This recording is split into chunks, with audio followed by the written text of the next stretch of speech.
Welcome to part 2 of Cover Judges the Hits for the month of April. Part 1, if you want to watch that, it's our favorite first of the month.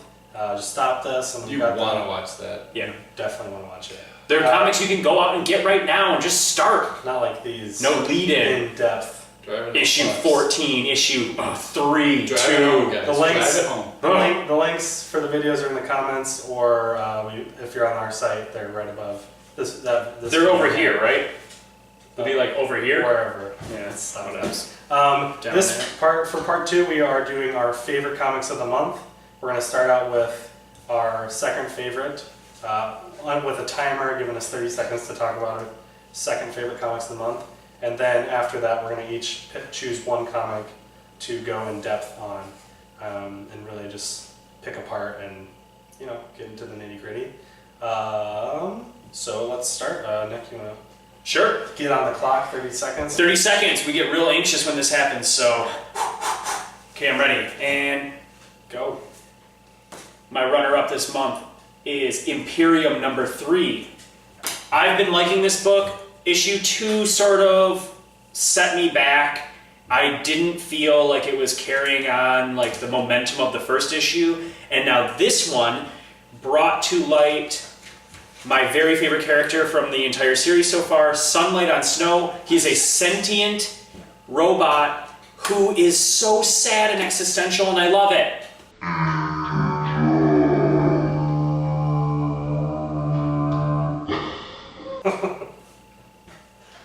I wonder what Colby's is. And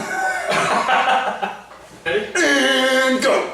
After an awesome and hilarious struggle between Angel Dell and Devil Bobby duking it out on our favorite bartender's shoulders, Bobby comes to his senses and runs to his friend's aid in Paul Bunyan Land, a theme park that Nick, dare I say Seth, and I wish truly existed.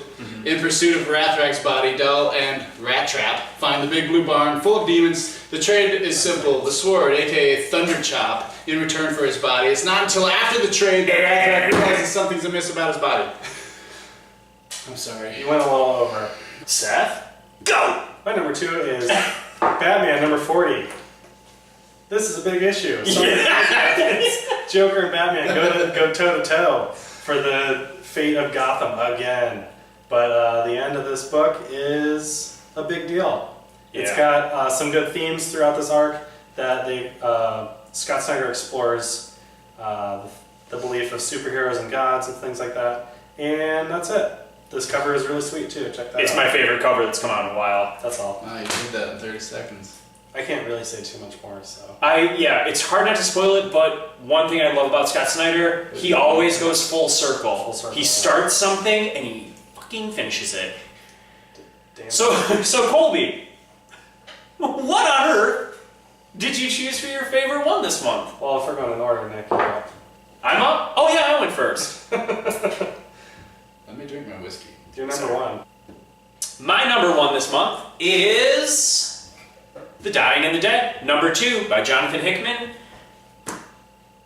I am loving this book. It's only issue 2, so it's hard to say even what's going on, really. I still don't know what this team is looking for, but this one, it seems like it's a classic round up the team issue. A lot of setup still, but we're still getting to know these characters. We've got the Colonel, and the featured character of this one is definitely Doyle. All the characters are old men in this, except for Because they're old war friends. They're old war friends that seem to get into some shit back in the day. They are geriatric at this point.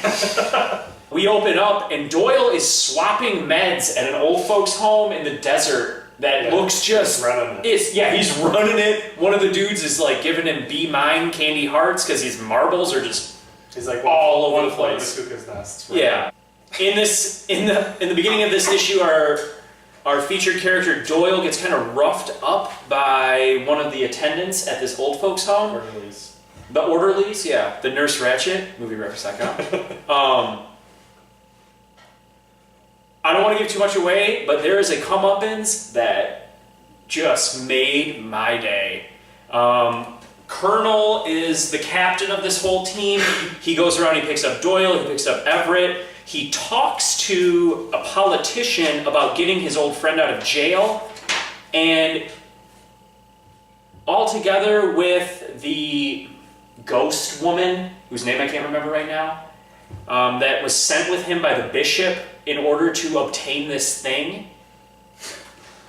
We don't know what the thing is. We don't know what the thing is, Like and there's Pulp Fiction was But in the he's briefcase. doing it. yeah, it's like Pulp Fiction, the briefcase at this point. MovieReference.com. MovieReference.com. And He's going to get this thing that we Yeah. don't know what it is, but to save his. the prelude to this entire book was like this thing was stolen from these newlyweds by these clone people. Yeah, I forgot about that. Colonel is hired by the bishop, one of the ghost people, Immortal. like immortal elven sorts, Tree. the trees of life. Yeah. It's tree of life. Yes. Comicbookreference.com. And he goes and gets all his old army friends in this, and there's a little twist at the end, which is really cool. And I cannot stress enough how much I want to see Doyle just fuck up everybody with his cane.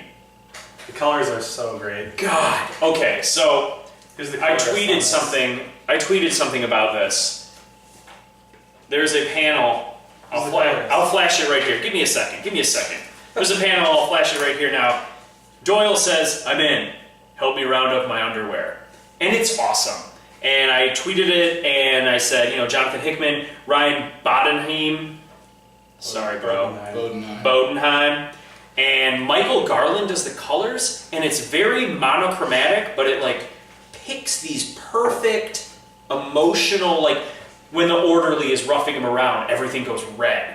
And when he's lonely and goes back to his like shitty old folks home room, it's all sepia tone. The colors are awesome in this book. The art is awesome in this book. I can see it being a little bit polarizing, but I absolutely adore it. I cannot wait for this book to get. There's a little like distortion. It's not like Mhm. realistic drawing of human beings or anything, but No, it's slightly cartoony, I suppose. yeah, it's like somewhere in between Manhattan Projects and East and West. yeah. Yeah. Oh, So like if Hickman. yeah, Hickman's all over the Hickman. place. But it's Dick Kenzie, and it looks Scrooge-like. Colby, what's your what did you pick? Well, guys. Bitch Planet number 4. Whoa! How are you not holding up the finger now? The best Bitch Planet yet. Easily. Not only is Valentine Delandro back after the issue 3 hiatus, but the sequences are perfect. But I'm here to tell you, please, Kelly Sue, don't sweat the delay at all. It was totally worth it. Kamau is in the selection process for a Megaton team. There's an obligatory shower scene, and it's even titled Obligatory Shower Scene, where Kamau is warned by Fanny of something she already knows, which is obviously that the patriarchy is basically all about just killing the team. It doesn't really matter who she assembles.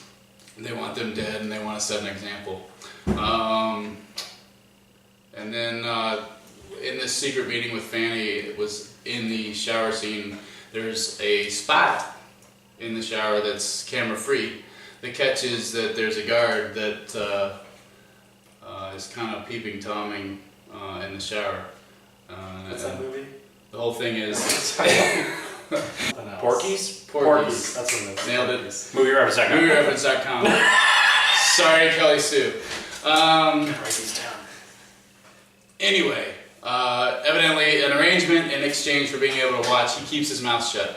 It is magnificent how Kamau uses this to her benefit in a subsequent shower scene. Yes, 2 shower scenes. We also get the rules for Megaton Dumella, which is based on the early football games Calcio Fiorentino, which is a 16th century Italian, old football game. It's going to be violent. It was violent then, it is violent now. Which goes back to the second shower scene. You've got to see how this one ends for Tommy Peepers. Nothing like getting caught with your dick in your hand. Hey, Tommy. Usually when I'm reading a book, subtlety is something that I enjoy. There's no subtlety. That's what I'm getting at. I think that's the point. Be in the face. I mean, what the fuck? I mean, why can't these people Isn't express that- themselves the way they want to express? I mean, all we've been about as a culture from day one is submission. Isn't that what got these bitches on Bitch Planet though? Yeah. So Is that what you mean? No, when I'm reading this book, I do not disagree with anything that's said. Sure. It is just very much unsubtle. Yeah. And I think that's the point. It's I super- understand that's the point. It's just it doesn't. Is that smart though? That Just because that is the point, does that make it like? Does that make it clever or interesting? Would it be like a smarter book if it was a more subtle book? Is that something you're like sort of like looking into? not smarter or smarter and less clever are important. not the right. I guess I'm just adjectives. saying, like, as a story, I see this as a. It's pulp. I hate to say like. I mean, there's a certain aspect of pulp they're going for Yeah, too. that's true. That is true. I enjoy subtlety much more than in your face, Sure. and I guess I haven't even considered it pulp, but it's obviously pulp. Yeah. The covers Yeah. specifically, it gets to that. I don't mean to diminish it at all because I think that's kind of like if someone, the first thing someone would say when they hear my argument is like, "That's the point. That's something we're going for," because Right. it's like an attack against subtlety. I don't know. I don't enjoy the fact that in this story every man is evil. Because we get different aspects of women in the whole story. Mhm. There's guards that are women that we are meant to hate. But you gotta. This story is from the point of view of them. So, what man has been good? What man has, they're in a situation where they just haven't encountered it, or if they have, it's not even worth telling yet. I don't see real people, I guess. Yeah, they're all very much villainous, Yes. evil assholes. Maniacal. But what would have gotten society to a point Yeah. where they're actually imprisoning women for this non-compliance? So You're I mean, obviously she's creating the worst case scenario that has created this bitch planet, and then going from there. So, right? Yeah, I guess I'm just seeing it from a new perspective because as an asshole, evil, maniacal human being man, Whatever, dude. I've been reading it for all these awesome things these dudes have been doing with this sweet No. prison planet. But in such an in-your-face sort of comic book, the dudes have to suck. Yeah. It's Yeah, all about that. It's just not But what it's about. So. But it's also not what it's about. So it's. And the title of this comic is Bitch Planet, so they're not going to show you the good men. The good men, I'm sure, are out there, but they're not going to show us that. They're not relevant to the story yet. True. A dude in the 50s would And always I'm hold not a going door to be. for it. I'm not going to be butthurt because there aren't. I'm not butthurt. I know. I'm just trying to But explore what I've just thought reading. totally. I thought the same thing. But For realsies though, like, yeah, It is. It's not that I don't agree with like the decisions of making these people so cartoonish, because I understand why. I don't. Yeah. I guess I would rather them be a person, even if they're just the biggest the dick in the worst world. person. But I would rather them be a person than a cartoon. Sure, I guess. But Even again, if it, consider that there's a Father Earth. That's the story. What would have created this Father Earth? Men like that. But I just, again, I'm going to circle back to the fact that that's just not the point. That's not the point of what this is. I think this is describing a world that has led to this bitch planet and the revolt that's about to happen, and it's pulpy, and that's, you're right, and that's like where I we're at. was gonna bring up like if we're comparing this to Django or something, it's very similar. Like Right. all of the bad people are the worst. They're all bad the people. white people Right. are All of the the white worst. people are bad except for maybe one, Right, and he's just like actually he's what makes the movie bad. But right. Who? just saying. Moviereference.com. But yeah, I see your point. It's fitting in that genre. That's good. I like the book. I love Same. the book. But it's just something that I guess it's not even a genre that I identify with much. I think a lot of that stuff is cartoonish and not good. Yeah, So. that is also true. I enjoy reading the book. I identify with what's being said. I just don't enjoy the style. That's all. And That's cool. I think it can be done in a different style, but keep doing what you're doing. I love the book. It's I love your style, Kelly. What did you pick this month? My favorite comic of the month is Miss Marvel number 14. At this point, Kamala Khan she's kind of found her legs as the superhero she is. She's still definitely coping with her new power and identifying herself as a superhero and as a high school student, high school teenage girl.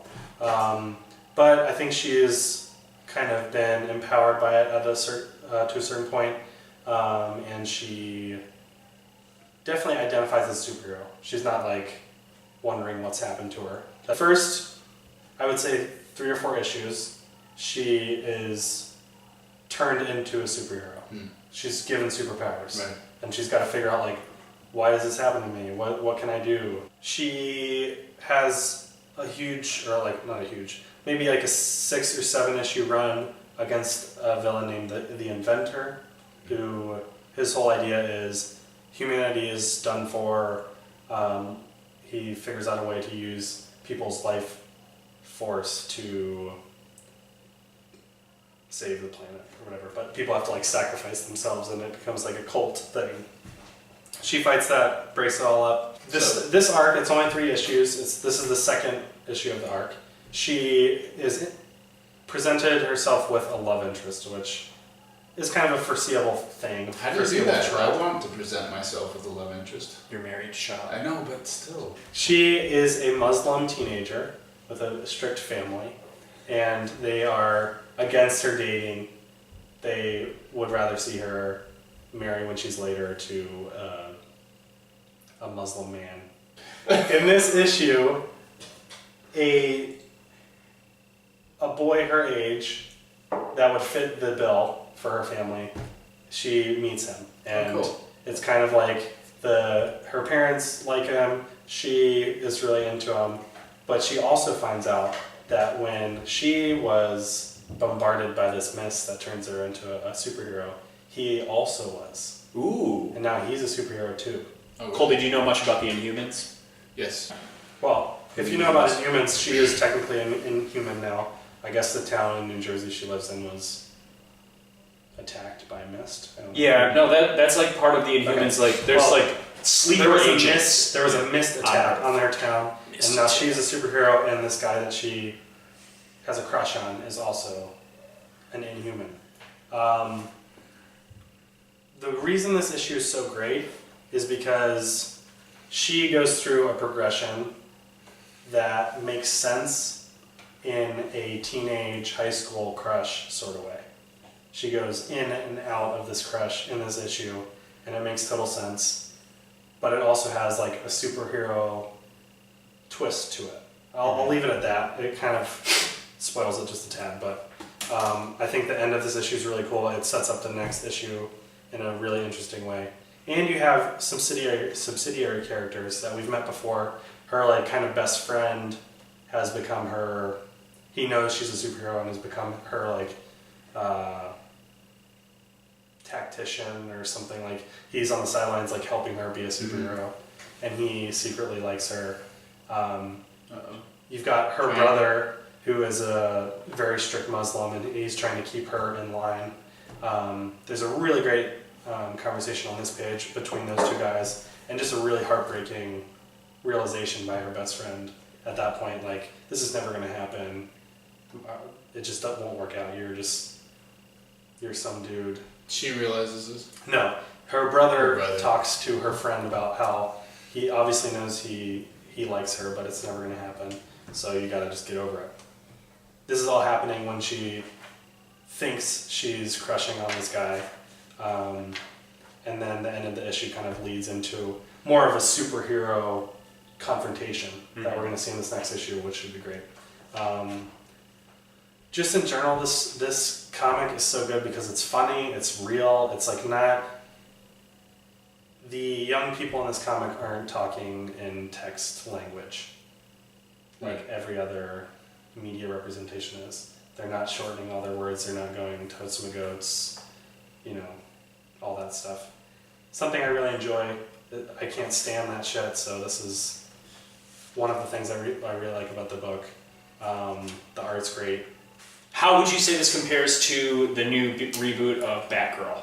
Because I'm super into that. I told you on the car ride over here, I saw one of my students, I'm a math teacher, I saw one of my kids on spring break at Vault of Midnight, the comic book store that we live at, and she's like, Mr. B, you read all this stuff, what should I get? And I just went straight to Miss Marvel. I have not even read it. And this is, I don't know, a 15, 16-year-old girl, her name's Maddie. I said, get this. She came up to me yesterday, I was subbing at her school, and she said, this book changed me. This is an awesome, awesome book. Thank you so much. So we're both reading Batgirl and Miss Marvel. I'm not reading Miss Marvel. Or I am. I'm excited to read Miss Marvel. Batgirl takes place in college. She's in college at this moment. She might be even a grad student, so even older than that. I think she's like a grad student. Miss Marvel is in high school. And what makes Miss Marvel better in my mind is it just seems more real. It's not like, even though high school is not real compared to grad school, if you compare the two, when you're comparing what this character does compared to what Barbara Gordon does in Batgirl, it just is more real. It presents a more realistic representation of what life is like. And it's two separate things. They're not. I don't think Batgirl, that Brandon Fletcher is going for the same thing that G. Willow Wilson is doing in this one, but it's just, in my mind, Miss Marvel is more. It's more effective. It's more heavy. It's more real to me, and that's why I think this one's better. I think they're both effective in different ways. Mm-hmm. Batgirl's more. It's hard to say more playful because this one is so funny and like she continually makes jokes about like who she is as a person in society, in this high school society. That's hilarious and like you can relate with the same way Barbara Gordon does, but it incorporates being a superhero in real life a lot better than Batgirl does. So I talked about a book about old dudes, and you two talked about lady books. And I talked about a high school lady. Yeah. Old dudes, high school, middle age. What I was getting at, are you guys super pumped for A-Force by G. Willow Wilson? Yes. The all-lady Avengers? Yes.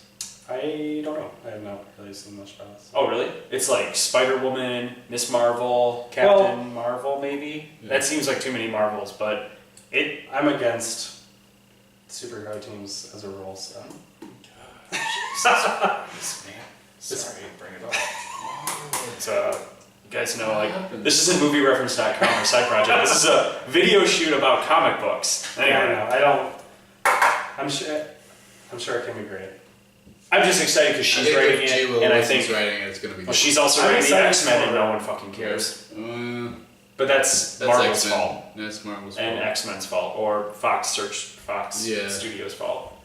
This is the second of 3 videos. We can't thank you enough for watching the first 2 videos. Please join us for the 3rd video where we will talk about C2E2 in Chicago. It was fun. It was massive. CoverJudger.com. I slurred that a little. CoverJudger.com is who we are. You can find us at Twitter at Coverjudger. It's all flashing up here. It doesn't matter. Or Now stay tuned for thecoverjudger@gmail.com. That's right. We're also on Instagram, but nobody follows us there. And we don't post anything. That's probably why. Stay tuned for a montage of Seth saying, "I hate Muslim teenagers." Oh my god. Just kidding. Sign off.